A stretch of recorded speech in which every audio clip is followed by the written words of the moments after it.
Hello, ladies and gentlemen. Welcome back to a new video. So today we are going to make the shop work that we made last episode. We are going to do the basic functionality this episode. We will do more complex stuff next episode. What I mean by complex is stuff like stock system, etc. So with that being said, let's get started. Pause. Before the video starts, I need to thanks to my Patreon members. These are absolute legends. And of course, if you want to help with the channel and the video making process, please consider joining my Patreon. All right. With that being said, let's get into the video. All right, so we are going to start by creating a folder inside Workspace and call it Shops.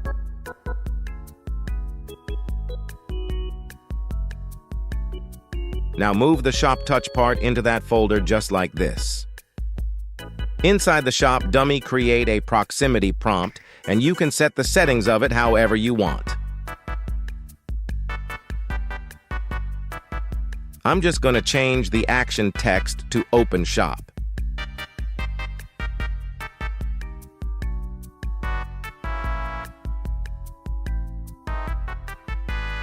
Create a new folder inside the server script service.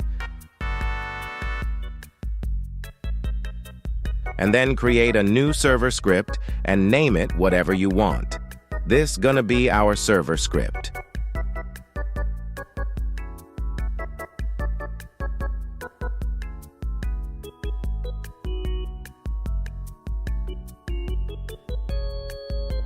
Now we are creating some variables for replicated storage and our remote event. Oh wait, I forgot to create a remote event. Before that, we need a local script inside replicate first.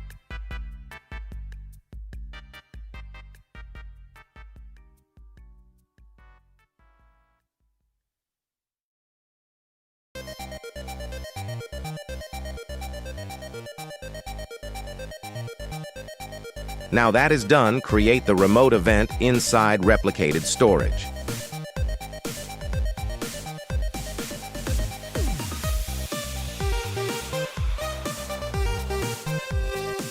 Now we can actually create that variable.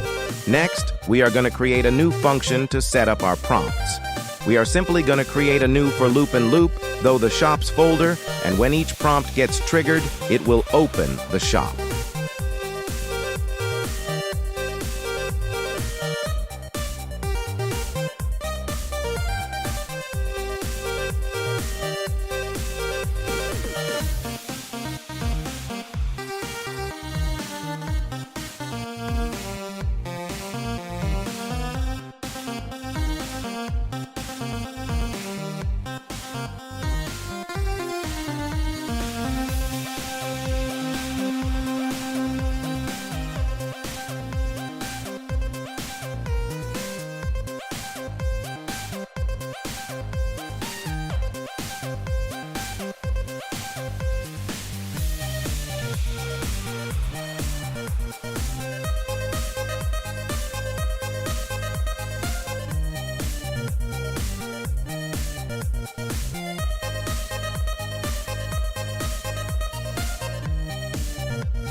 We can't open our shop in the server, so we need to fire our remote event, then catch it on client script, and then open the GUI from there.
As you can see, when you click on the prompt, it opens the GUI.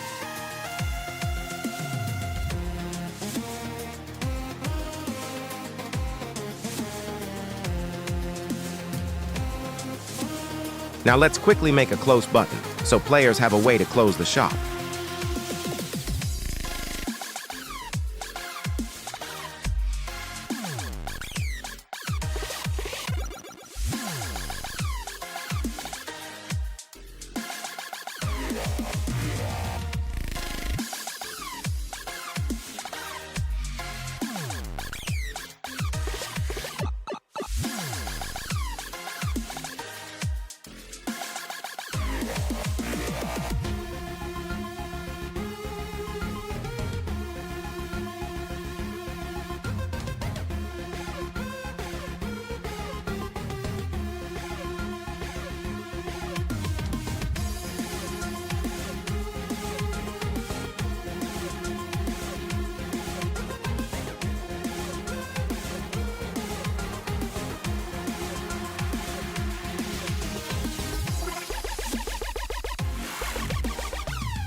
Now that we have a close button, let's quickly make this work. We are just gonna do is when we click on the close button, it closes the GUI.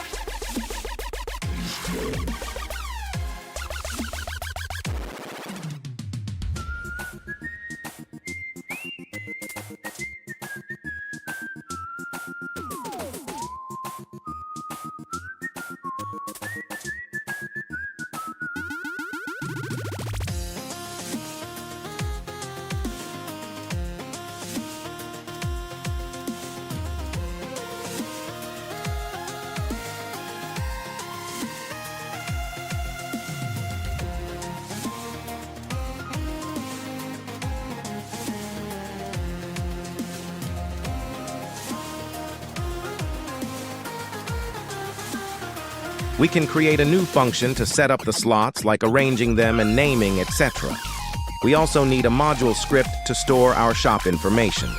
We can save the name, price, image, etc. This module script is more like a big public table that stores item information.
Now back in the local script, we are requiring our module script and looping through it, creating a slot for each one.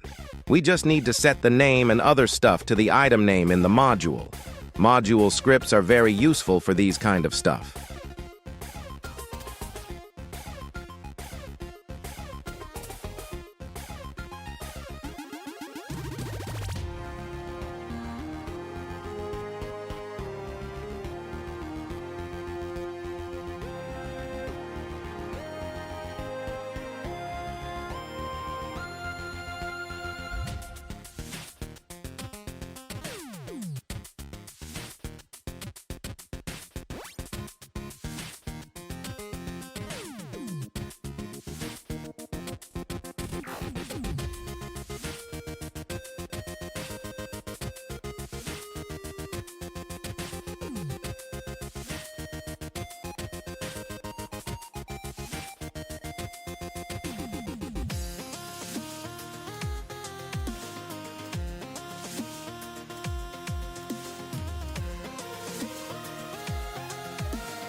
Took a bit to get it right, but now it works fine, as you can see.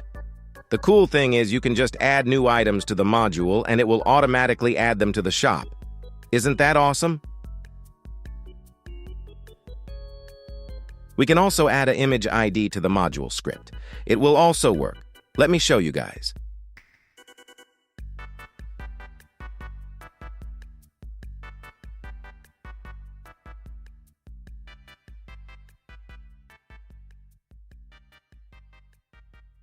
Also, while we are at it, let's make the information G.UI work. What we are doing is we are creating an individual event for each slot when they get created, and if they clicks on the View button, it will open up the information frame and display the item information.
As you guys can see, it works perfectly.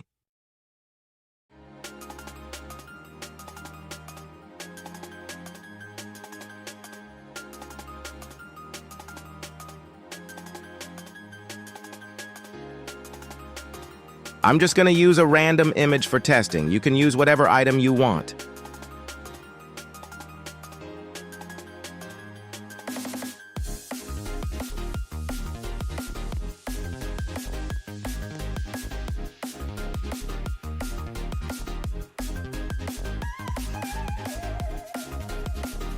Perfect. Now let's add a new item to prove it works as well. I'm gonna call it Test 2 for now. Also, you can make more NPCs like this around the map, and it will also open up the same GUI.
All right, ladies and gentlemen, that's it for this episode. Make sure to leave a like and subscribe and join my totally peaceful Discord, so peace out.